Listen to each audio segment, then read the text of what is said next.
podcast. Of course, we have Mr. Greg Esposito. Hello. And joining us, as always, Mr. Dave King.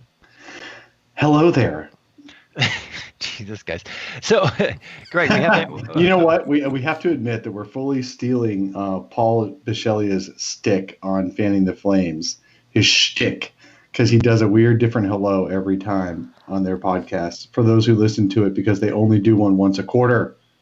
I've only heard the one that I was on. So, and to be fair, we recorded that at like 1:15 in the morning when I was on the road. So I have no clue what he does. You're doing like guest spots all over the place. People ask me. I'm a man of the people. I go and do a guest spot. I do think it's great. So you were on Locked On Suns, I think, last week, correct? Yes. How was that? They're nice young gentlemen, and it was nice young gentlemen. it was fun to be on there. And look, I think I got to talk. I mean, how was it? I think I got to talk more on that show than I've ever been able to on this one. So I loved it. I love to hear my own voice. Were you nonstop then? Pretty much. It was a question, and then they're like, "Go," and I just went, and so people had to suffer listening to me. No, not as much as that. It literally was. One of them would give a question. I'd go for. They'd like pull the ripcord. I'd go for 15 minutes. It was awful for the listener, but fantastic for my ego. So at some point, I get too bored and I have to hear myself talk. So that's true. Yeah. Well. Like now. So when you're riffing on riffing.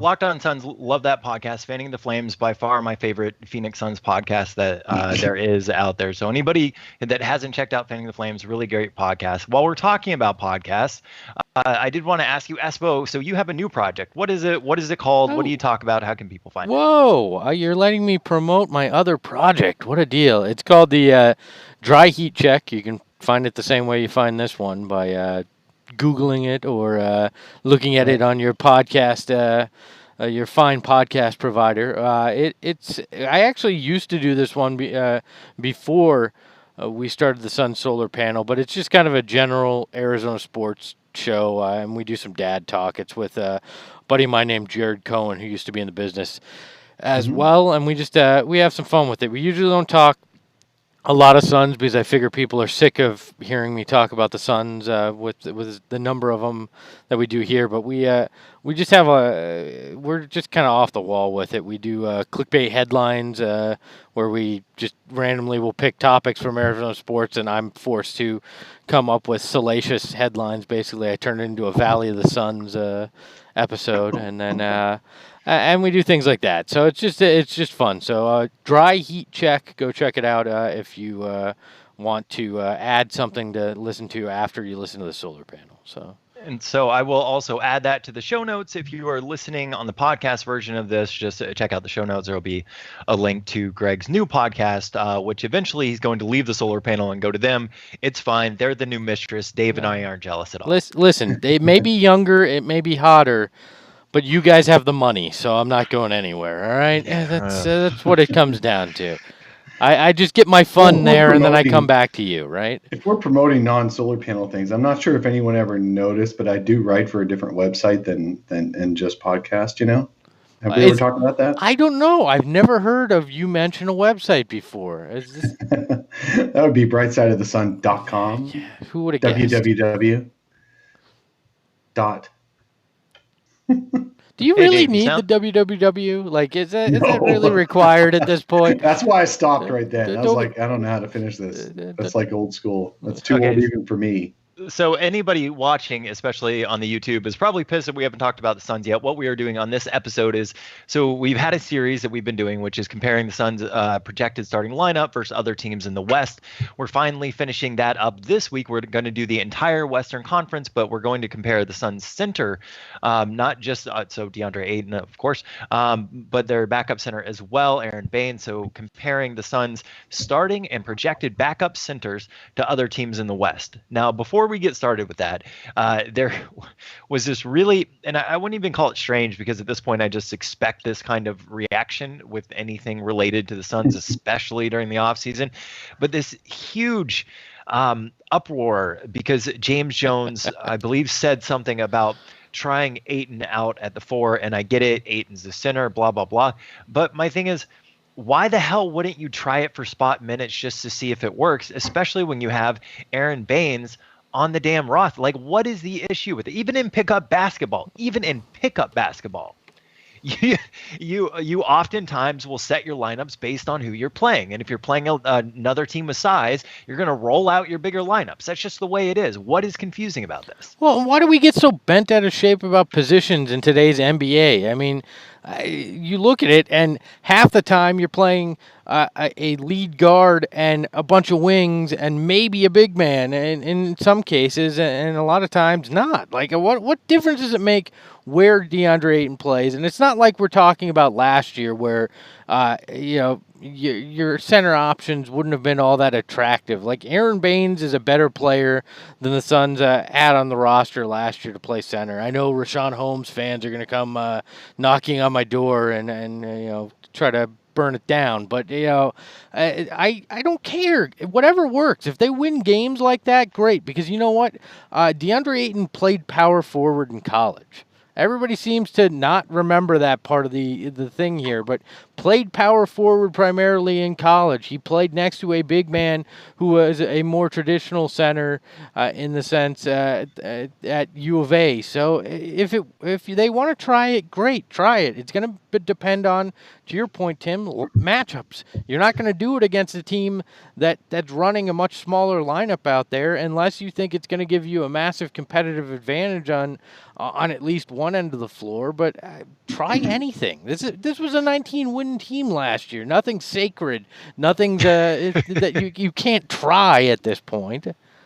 So what's interesting is that the quotes, the isolated quote off of the interview with Lindsey Smith, who did a really good job on her podcast, The Outlet, interview, and she interviewed James Jones. We've heard James talk before, and he'll talk about just about anything. He's very personable, but he'll also say just about anything, and it won't always line up with something he actually wants the team to do down the road because he's just riffing. He's just going off a little bit. And in this case, she goes, "What do you feel about your power forward position?" And he was just literally looking at his finger, almost looking at his fingers going, "Well, we got this, we got this, we got this, we got this. Oh, yeah, and we could play DeAndre Ayton as long as Aron Baynes is the center." It's like he was just going down a list. So it's okay. But having said that, you don't want DeAndre Ayton to be a full-time – other people have gone off the other end. Some people have and said DeAndre Ayton should be a power forward in today's NBA. That's not right.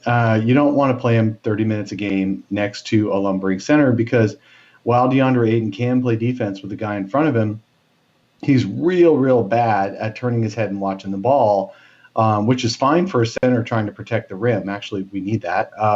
But it's not good for a guy defending the perimeter because he'll get backdoored constantly. And you've already got Devin Booker getting that done to him on the other side of the court. So basically, teams would just have a free-for-all diving to the rim.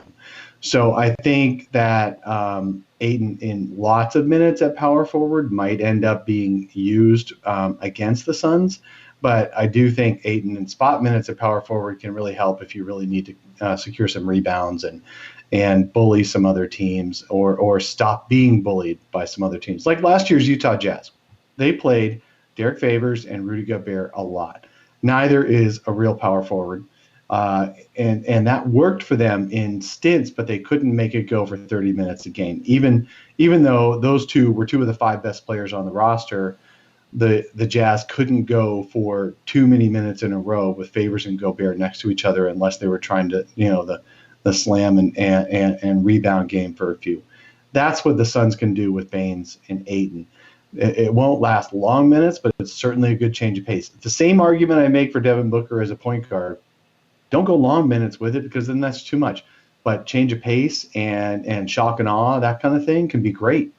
Well, yeah, especially if they spread DeAndre Ayton out a little bit more. I mean, he showed he could shoot.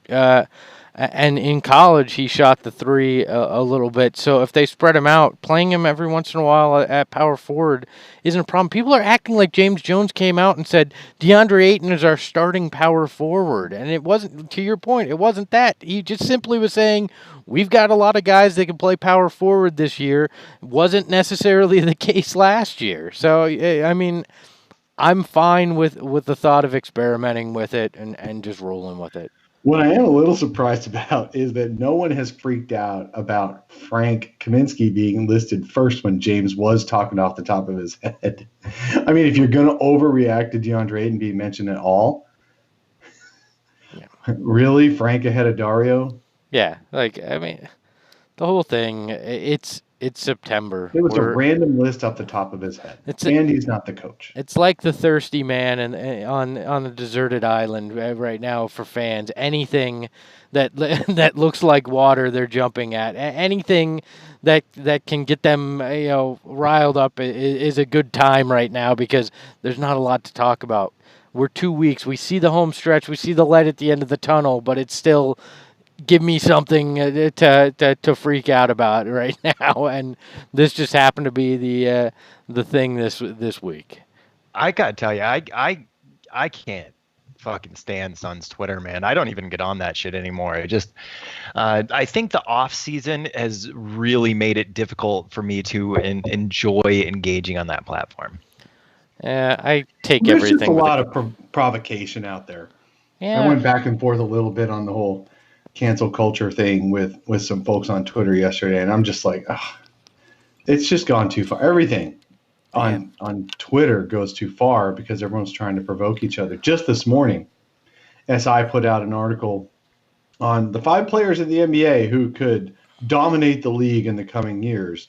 And there wasn't a Suns player on the list, but there was a certain Dallas Mavericks player on the list. And a couple of Suns Twitter immediately, basically tried to provoke discussion by going, oh, you hate to see it, or, oh, here we go again. And they didn't even have to say exactly what they're provoking, but there was only one thing to have provoked this morning. And it's the Doncic versus Ayton or Doncic versus Booker debate. Let's be honest. Can't we all just get along? No, that's the world we live in right now. It's divided. It's about creating inflammatory discussion, and it's not isolated to Suns Twitter. What's even funnier is when you call people out on being inflammatory. They're like, "No, I wasn't." Oh, I know who you're talking about. Oh, there's people like that with you call them out on clickbait headlines and like, we don't do that. No, sure you don't. What are you talking about? Yeah. I didn't provoke anything. Yeah, 100%. I tend to block those people. So I do want to go ahead and read a comment from somebody that is listening or watching, I should say, on the YouTube chat. You're the Dikembe Mutombo of Twitter, all right? You block people like crazy. This is you on Twitter, yeah. Dude, I block my own family on social media. I don't need. The thing is, I don't need negativity in my life. I don't need it in my real life. I don't need it on the internet. If you're going to be an asshole, if I'm related to you, or you're just some douchebag, I don't need that in my life. So I'll block it. I don't care. But you spend every Saturday morning with Dave and I, which seems counter to that entire thing. So we're not actually as negative as Greg paints us to be. Oh. We're just level-headed, which in this world comes across as negative to some people and positive to other people. So we do need to get going, but I do want to read a comment from somebody watching on the YouTube chat right now because I think it's really interesting. This is coming from Corbin. He says, "Good morning, longtime listener, first time live. Appreciate you joining."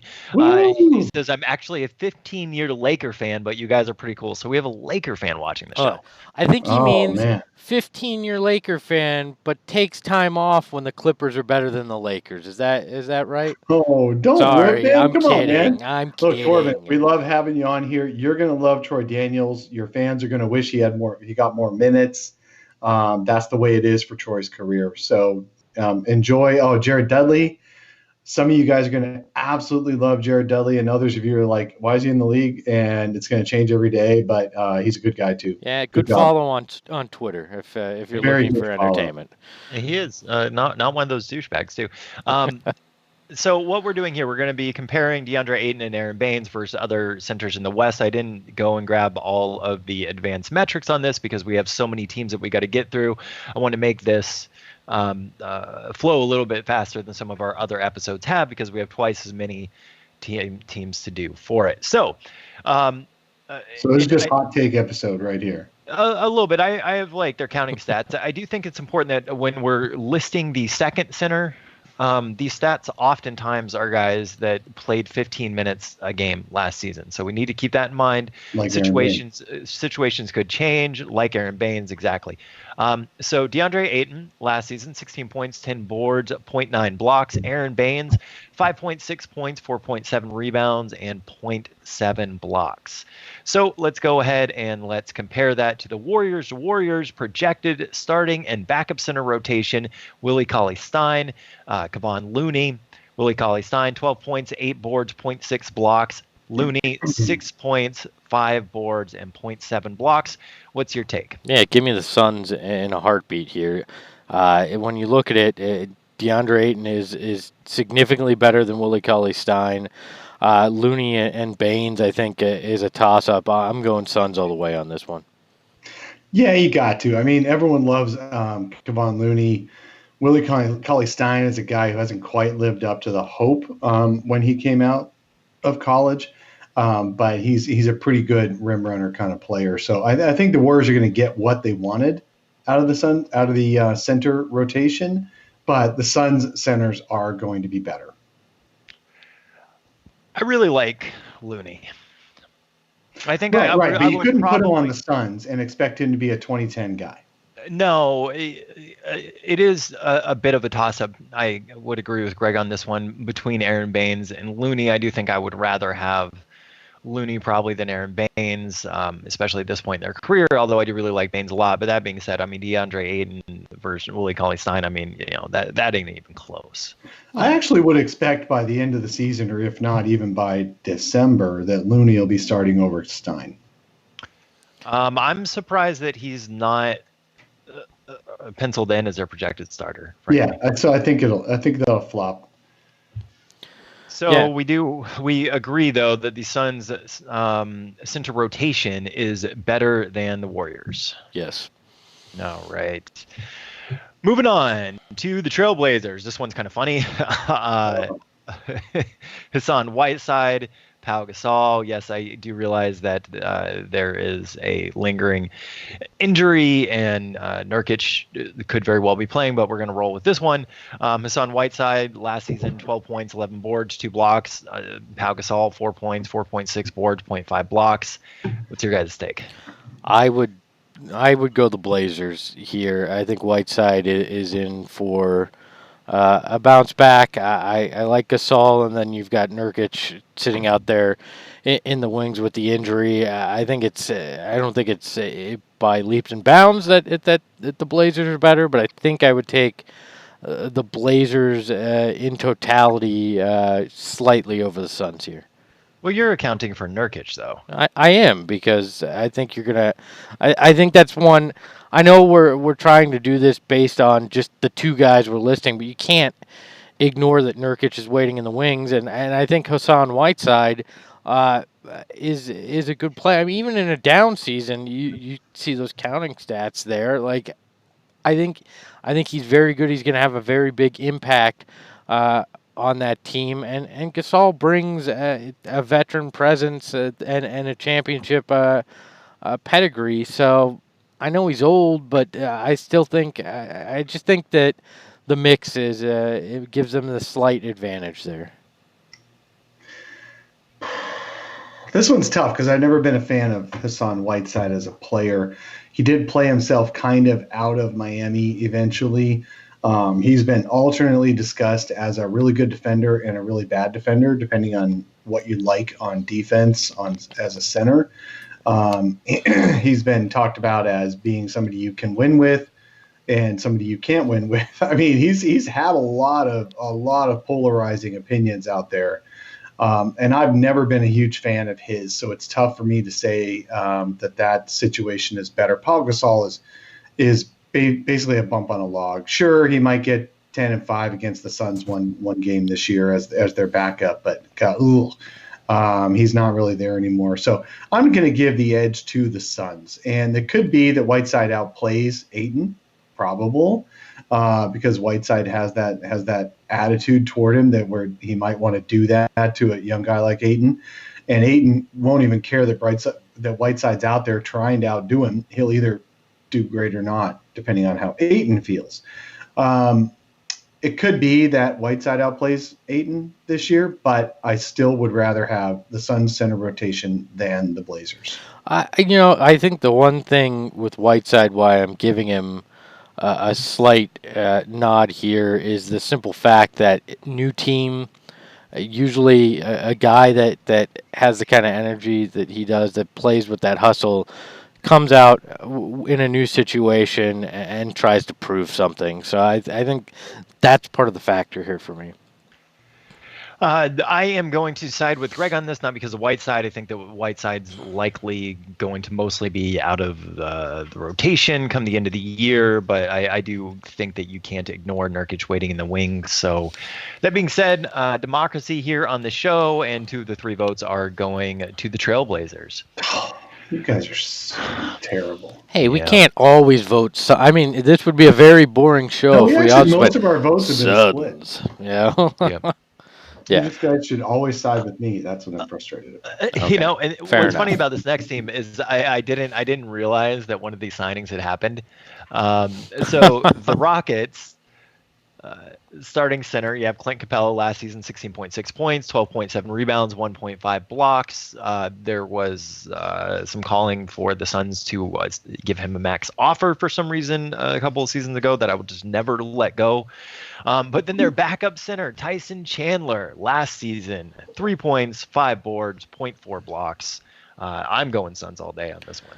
I'm going to go Suns too, just because of the Tyson Chandler factor. We've seen that experience front and center, and that's not worth much. And then, to your point, I never understood the Clint Capela fascination with trying to get him to Phoenix and massively overpay him. And I prefer Ayton in this situation, so give me the Suns. See, in the prior thing, man, I'm totally disagreeing with you guys today. In the prior comparison, I would much rather have Deandre Ayton over Hassan Whiteside. If you gave me a choice and you said pick one, I would take Deandre Ayton for sure. All day, every day. Right. Yeah, but even with Nurkic, I would be like really maybe still Ayton. Nurkic is much more actualized than Ayton is, but even a healthy Nurkic, I would be on the fence on. I'm going to flip here with the Rockets. Clint Capela is still really young. He's really he really knows his role. He doesn't step outside that. I like Clint Capela a lot. Not necessarily to have given him the max, but I do like him a lot as a player, and so I'm more on the fence on that. I do like the Suns' backup, Aron Baynes, better than Tyson Chandler, or even aren't they fighting over whether Nene's contract is fully guaranteed or only partially guaranteed? All that. So Nene is still on the team as well, and he can be effective in spot minutes. So I am much more on the fence on whether the Rockets have a better center rotation for this year than the Suns, but I'll still lean the Suns. I'm just closer to being on the fence. Clint Capela will never be a star in the NBA. DeAndre Ayton has the opportunity. Clint Capela is a star. There is no such thing as a defensive star, Dave. Nobody buys tickets. Nobody buys tickets to go. I really want to see that defensive star. Spoken like a true Suns fan. That's spoken like a true sports fan. Nobody's buying tickets for defense. All right, nobody's going. Patrick Beverley sells tickets all the time. Oh, sorry. That nobody's going. I really want to go see the Rockets. Andre Robertson sells tickets in OKC. Does he sell tickets, or do like NBA nerds like us enjoy watching him on League Pass? I'm just kidding. I don't think any of those guys sell tickets, but Clint Capela. All Greg was saying when you put your headset down, Tim. Greg was saying that Clint Capela is not a star, and I just said he is defensively. That's Yeah, all. but let's be honest. Nobody went, "Hey, I really I want to see the Rockets play this week because they got that Clint Capela defensive star there." I don't care I don't about. think he's as much of a star as Harden or Westbrook. I don't care about that guy with a beard or the guy that came from OKC. Clint Capela's why I'm here. The guy with the beard who's like doing the karate and the boxing with his stomach hanging out. Like, I mean, him and Ray Felton on a team. James Harden and Ray Felton should be a starting backcourt for some team. I'm disappointed that the Rockets haven't figured this out, man. They could be like Uncle Lou and Uncle Charlie, who showed up to the team, to the family lunch, and they've got their track suits on. They're ready to go to the court after eating. So Suns over Rockets is where we landed on that, right? Yeah. Are you cutting off my I am. Did you guys see that video of Russell Westbrook and James Harden at the concert? And James Harden had his hand over Russell Westbrook's shoulder, and Russell Westbrook was dancing. Oh no! I saw the one where they were hitting the bag, the punching bag. Okay, so I saw that video. I was just like, if one of my friends had his arm around me like that, I'd tell him to get the hell off. Like, it was kind of a weird, creepy moment. Like a little bit weird. But I'm sorry. I'm going with the Suns all day. Clint Capela's a fine player. He's just fine. I'd be happy if he was on the Suns, but I'd rather have Deandre Ayton. And I sure as hell would rather have Aron Baynes than the corpse of either Tyson Chandler or Nene. True. Jazz. So this one's tough. Well, not for me. Anyway, Rudy Gobert, 16 points, 13 boards, 2.5 blocks. Ed Davis, 5.8 points, 8.6 rebounds, 0.4 blocks. I'm sorry, guys, but I don't even know really how you can argue next season how you'd rather have the Suns. I agree. No, I'm totally in on. Yeah, much better if you had Rudy Gobert anchoring your defense for sure. So I'm all over that one. Yeah, you can't make the argument that in isolation next season that you'd rather have the Suns than the Jazz here at the center position. So shooting guard all day, you can argue that, but not at center. So we do argue that all day, every day. We do. Suns Twitter during the offseason, nothing better. All right, OKC. This one's fun. So last season you had Steven Adams, and not just last season, over the last couple of seasons, 14 points, 10 boards, 1 block. Who I think his numbers will definitely increase this year. I think he's going to get a lot more touches. I think he's going to receive better passes. I think he's going to get a lot more boards because Westbrook isn't going to be there stealing all of them from him. So I think his production is going to go up. Nerlens Noel, 5 points, 4 boards, 1.2 blocks. Very much a different defensive player than Aron Baynes, but the type of defensive center that you can put him on a point guard for the last possession and be completely comfortable with him out there isolated on an island. Where do you guys fall with this? Ooh, I was with you until that last statement. I struggle simply because Steven Adams is the one that got away from me. I remember his draft workout, and he came in and he admitted he had never had a Reese's Peanut Butter Cup, and I wanted the Suns to draft him just so I could be the first person to introduce him to a Reese's Peanut Butter Cup. And it never happened. Some candy, little boy. So that was heartbreaking. But C.J. McCollum was the other one. But in terms of who would I rather have, this one's tough. I'm gonna go Suns, but only slightly because. I would not be opposed to somebody arguing the other way, but I'm going to go Suns here. I love Steven Adams as a player. He's a good defensive player. He's a good rim protector. He's an intimidator. I love how he and Deandre had some quips about each other defensively last year. Deandre was saying after a game that Steven Adams would just whisper to himself at the free throw line, miss it, so he could go for the rebound. Even his own player, wanting his own player to miss the rebound so he could missed the free throw so he could get the rebound over DeAndre Ayton. And Ayton he said he was just cracking up in the middle of the game, just listening to Adams pray for rebounding opportunities. I thought that was hilarious. So I'm a big fan of Steven Adams.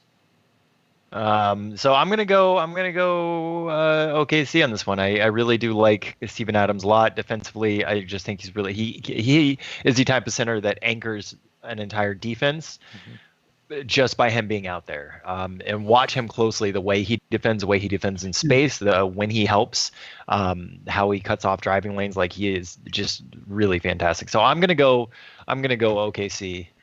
Dave, I think you're the deciding vote on this. OKC for sure. Okay, like I said, it's tough to argue with that. I think it's the Suns, but I can see the argument there. All right, so Spurs. This one's fun. Jacob Powell, Drew Eubanks, Pirtle. That's what I meant. Jacob Pirtle, 5.5 points, 5.3 boards, 0.9 blocks. Drew Eubanks last season, 1.8 points, 1.5 rebounds, and 0.2 blocks. Please make the case for the Spurs. Okay, Jakob Pirtle is a guy.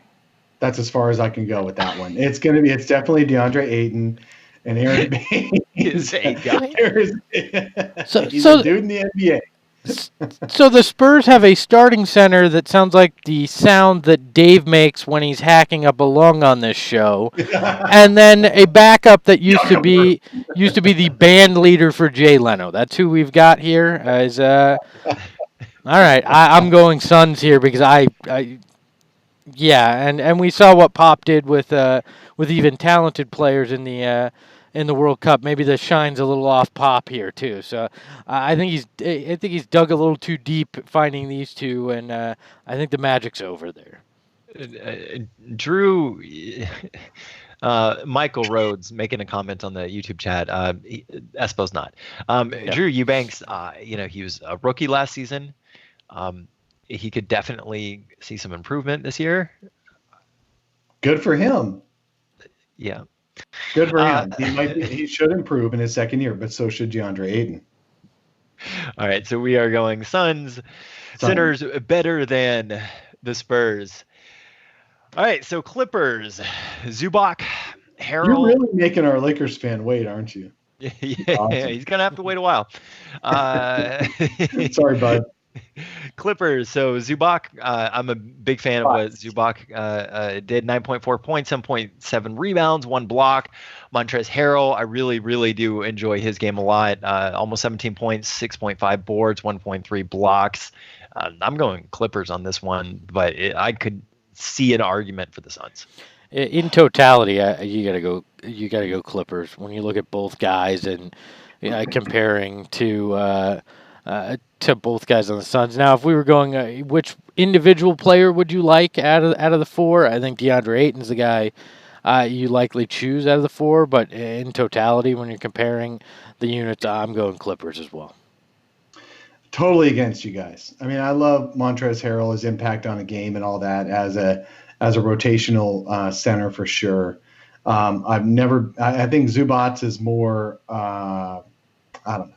I don't think he's a great player. I don't think he's got a chance to be a great player. I think he's got a chance to every once in a while be, oh my God, he just did that kind of player. And that shouldn't be compared to a DeAndre Ayton and Aron Baynes rotation. Overall, I'm all over the Suns on this one for sure. I can see why you guys would love the idea of a Montrezl Harrell. Certainly, I would love him as a backup. But not as a starter. And Zubac, I would definitely not take over either of the Suns guys. So I'm all over the Suns. I appreciate your argument, Dave, but you lost this one again. You guys are terrible. Dave's been on the wrong side of a lot of these today. All right. So moving on to the Nuggets. Jokic, 20 points, 11 boards, 0.7 blocks. I have to mention his 7 assists. It's just who he is as a player. Mason Plumlee, 8 points, 6 boards, 0.9 blocks. Let's make the case for the Suns. Nope. I'm not going to make a case. It's all Denver. There's not even, in my mind, it's not even worth talking about. I can't even make the argument in terms of nicknames. I mean, they even win there. And the Suns didn't even have the best Plumlee ever on. If you're looking at trying to win the Plumlee argument, I think it's Denver across the board here. So. All right, so moving on with that one. It's easy enough. All right, this one more interesting. So Timberwolves, Karl Anthony Towns last season has a lot of defensive issues, but if you're looking at just counting stats, you're looking at 24 points, 12 boards, 1.6 blocks. Gorgie Jang, I actually really like Gorgie Jang as a player. I think he's been misused a bit. 6.5 points, 4 rebounds, 0.5 blocks. When you've been misused your whole career, are you by really multiple misused? Coaches, is it really them? I think he's had some good seasons. I'm a fan of Jang's game. Okay. And you must be, because that's like the first name you've pronounced properly that had any kind of foreignness to it. So good job, Tim. That's not true. I say Sharch, right? He does. It's not even foreignness, Dave. I mean, it's not foreignness that is the problem here. All right. Johnson instead of Johnson, yeah. Majural. Majural. Okay, I'm going to go with Minnesota myself. I think Karl Anthony Towns is what we all hope DeAndre Ayton becomes someday. I really do think that's about DeAndre Ayton's ceiling as a player. Yeah, there may be certain aspects of their skill sets that are slightly different, but we would all love DeAndre Ayton to become Karl Anthony Towns, who is still somewhat of a question mark defensively, but he's got stuff that he does well. DeAndre Ayton may end up being a better defender in some ways and a worse defender in other ways, but they'll level out on the ceiling. That's as good as Ayton's going to get. So if we want Ayton to be like Towns one day, how about we just do Towns? And as far as a backup, yeah, I'd rather have Gorgie Jang over Aron Baynes. So I don't think this is a contest for me. Yeah, I was going to say almost exactly the same thing. I mean, really, Karl Anthony Towns is what you hope we're getting with DeAndre Ayton, and he's not there yet. So it'd be tough to make the argument in any way that you'd rather have the younger yet lesser version in this. So I'm leaning Minnesota here. Yeah, I'm going to go with Minnesota as well. Just to comment on one of Dave's points, I don't think it's really that clear for me. I'd rather have Jang than Baynes. It's pretty close. Yeah, I feel like you could make an argument either way, and then you really want to see how this offense and defense is going to work during the season, which is something we haven't seen, and that could sway which type of player I would rather have as the backup center. But regardless, I think we all basically agree that the Timberwolves center rotation is better than the Suns during one season. All right, let's talk about the Kings. Dewayne Dedmon, 10.8 points, 7.5 rebounds, 1.1 blocks. Harry Giles, 7 points, 4 rebounds, 4 blocks. Suns all day, every day. Yeah. Out of 100 times. Only a Sacramento diehard fan would say that they'd rather have Dewayne Dedmon over DeAndre Ayton. And those are the only people. So absolutely the Suns over the Kings. If the Kings had a choice, they would take the Suns rotation. Oh, in a heartbeat. The Kings fans would jump at being able to get the Suns center rotation. Not even no way to deny that. Espo, quickly, Michael Rhodes here on the YouTube chat has a comment for you. I just adjusted it, so. All right. So we are going to Suns. The Suns are better than the Kings. Because I can't see these questions. He said I need to stop screaming, and because I'm louder than them, but whenever we go back and listen, it never sounds like that. So. All right. So out of context, you got to understand. I'm sitting over here and I hear Michael Rhodes asked you something, and you said I adjusted it. So. So I'm just wondering what that was. So it's volume. Michael Rhodes has the other stream where you can. Never mind. My favorite part is that Michael Rhodes, every comment that he makes is complaining about you screaming, but yet he puts exclamation points after everything he says. I don't care. Because he wants to catch up. He's trying to fit in. Look, I'm loud. I'm sorry. So moving on to the Pelicans, Derrick Favors and Jackson Hayes. Derrick Favors last season, 12 points, 7 boards, 1.4 blocks. Worth noting, he's really going into the prime/end prime of his career. Incredibly valuable player at this point. You're getting the best. The Pelicans are getting the best of Derrick Favors at this point right now. Jackson Hayes, rookie at Texas. The only numbers I had to go off of are last season: 19 points, 5 boards, 2.2 blocks, in college. Am I the only one that looks at Derrick Favors and feels like he's been in the league 20 years? Oh yeah, it feels that way. Yeah, for sure. I feel like he's as old as Gorgie Jang looks, and probably is. So I think Derrick Favors is an excellent player. He's an incredible defender. He does enough around the rim to be effective. I think he's better than Clint Capela, in my opinion, regarding that kind of thing, although he doesn't run the floor quite as fast. But I'd rather have a Derrick Favors over a Clint Capela, even though I said Clint Capela was a star kind of defensively, and close to a toss-up with DeAndre Ayton. I'd rather have Derrick Favors, and I'm not sure why the Suns didn't target him at some point. But now that you have Ayton, there's no reason. Man, the Pelicans really made out well this summer. They're getting Derrick Favors as their starting center, and then having Jackson Hayes as a potential guy coming off the bench.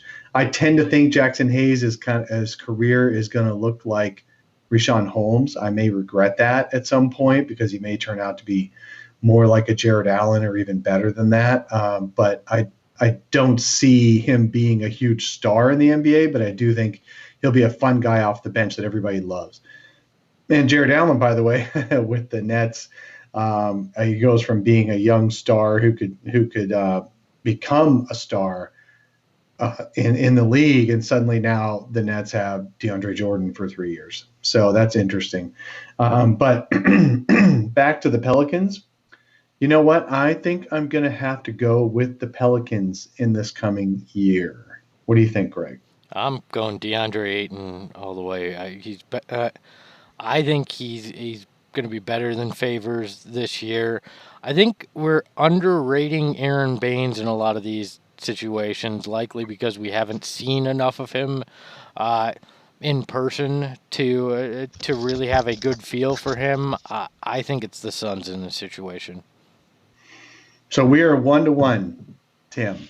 I'm going Suns all the way. I'd rather have Baynes, honestly, probably over Derrick Favors.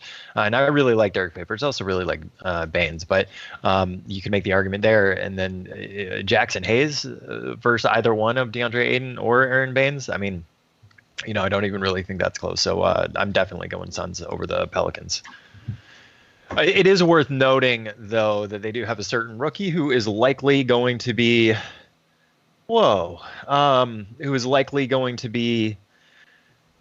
playing some backup center minutes. Shout out to Jeremiah over on the YouTube chat, man. We really, really appreciate your support. Unnecessary, but really appreciate it. Thank you. He just donated $20 to the show. Nice. It is necessary. You're tired of seeing Tim's pair of glasses right there. I appreciate that. It's a new feature. You can do this like super chat, donate right in the YouTube chat. So Jeremiah, big shout. We need some kind of horn when that happens. I won't get loud though, because apparently I'm offending people with my loudness and my bassy voice. Look, let's be fair. It's tough when you got the earbuds in here trying to listen and things are at different levels. I'm just amazing. I have this booming voice, so I'll keep it in check. But thank you, Jeremiah. We really appreciate you for the donation. Hey, buddy. Hey, also, Jeremiah, if you do have a mailbag question you want to get in during the show, we'll make sure that we get to that.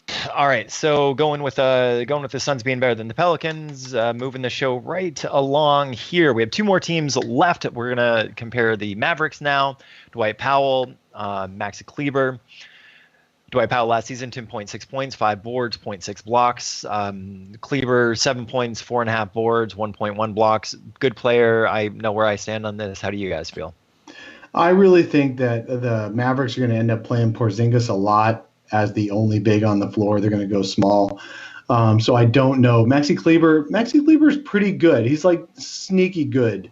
I like him as a player. He's not a star, but I like him as a player. He does some really good things on the court, and he helps a team win some games. So between him and Porzingis, I'm a fan. I've never been a real fan of Dwight Powell, although he does some interesting things.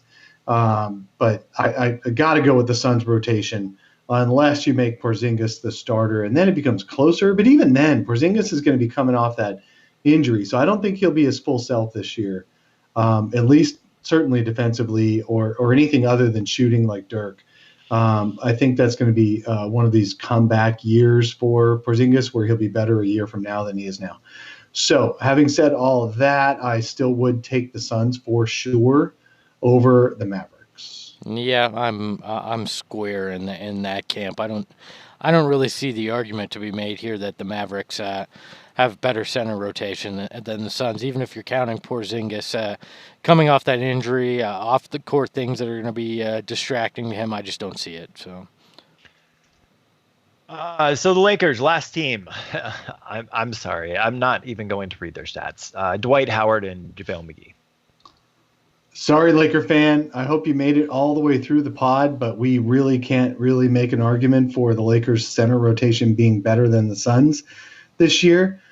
Dwight Howard is a true shell of himself, and JaVale McGee has always been a dude that's great for a few games. He might even go, you know what, JaVale McGee may go 20-20 against the Suns in a game this year, like he did pretty much last year.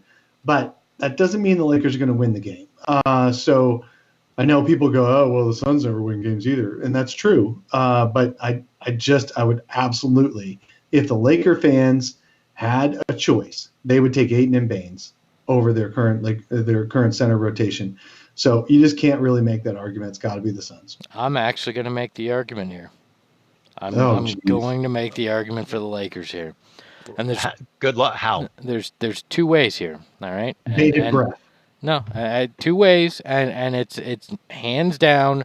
The Lakers rotation is better than the Suns in these 2 ways, and it's in Shaqtin' a Fool appearances or internet memes.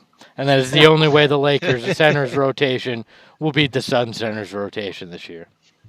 I will give it to McGee that he's a bit more of an athletic center than players really, or than fans really give him credit for. He can catch some pretty cool lobs and get some really fun dunks. I'm so low on Dwight Howard as a locker room presence, as you know, he's been on like 5 teams in 4 years. Everywhere he leaves, people are glad to see him go. Like he's not a player I would want to. Right. And the thing is, so the Lakers had an opportunity to get Joakim Noah, right? And Joakim Noah played quality minutes for the Grizzlies last year. He's also really good locker room presence, and he's a professional dude. And they went with Dwight Howard. Like it just blows my mind why they do this. I don't get it.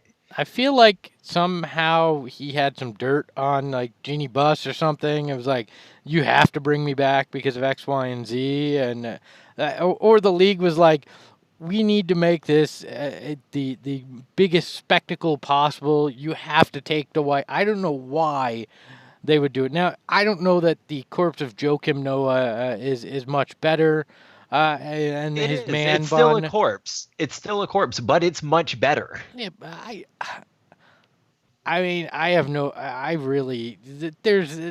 going to be a joke of a position there, but they don't have to worry about it because, they have 2 things that most teams in the NBA don't have, which is major superstars in LeBron James and Anthony Davis. And really what I think signing Dwight was about was appeasing Anthony Davis so he doesn't, or at least there's the appearance that he doesn't have to play the center position. Yeah. So all we got to do to sum this up is ask, should the Lakers rather have Dwight Howard, JaVale McGee, or Ivica Zubac. They should want Zubac. Yeah, that's just another dumb thing that they did. Right. Jim Rose, longtime listener on the YouTube chat, he said that the Lakers didn't take Noah because he double teamed Booker. This is true. I've heard sources within nowhere had told me the same exact thing. So, yeah, you they look were at it. Talking about the double team on the jump yesterday. I mean, that's because there's nothing to talk about. No, hold on a second though. Seriously, the Lakers don't know what they're doing because they've got Rob Pelinka, who looks like what Rob Lowe really should look like at Rob Lowe's current age, but doesn't. Yes. Like that. I think that's part of the problem. They've got that guy running things. I mean, that's a big issue for them. Between Rob Lowe and Keanu Reeves, those dudes are they look like half their age, and it doesn't look like they've done much surgery to do it. It's just weird. Good genetics. That's what it is. Yeah. All right, so let's go ahead and sum this up as well as where we fell, ranking the other starting positions for the Suns versus other teams in the West. So right now we have the Suns being worse than the Trailblazers, the Jazz, OKC, Nuggets, and Wolves. That is their center rotation, which would put them as the 6th best center rotation in the West, being better than the Warriors, Rockets, Spurs, Clippers, Kings, Pelicans, Mavericks, and Lakers. The forward, so that's comparing the Suns' projected starting lineup of Kelly Oubre as well as Saric. We have them as being the 6th best in the West. And the backcourt, we have the Suns' backcourt, Rubio, which I actually might bump up after watching some of this FIBA play, and Booker being the 7th best. If you were to take all of this combined, you could say the Suns could make a playoff run. Play for a playoff spot. That's because we're homers. Okay. After hearing that recap, I'm going to revisit what was said in the chat, and maybe I am high because I don't. How did we take a team that won 19 games last year and wind up saying they're that good in the West? Now, and what's even funny is I like the Suns bench too. I'm looking at this and I'm feeling way too good about this. Like way too good, and I'm feeling optimistic, and I feel like this is where Lucy, a.k.a. Robert Sarver, somehow pulls the football out from under me, and I totally just biff it here because I have not felt this good in a very long time, and I feel like I'm setting myself up to get kicked. Right. Hey, we haven't even talked about, because we don't know yet, about the coaching staff. The coaching staff is pretty good, and the bench is pretty good. So, yeah, we're setting ourselves up for huge disappointment here, guys. I mean, there's no way the Suns are 6th in the West.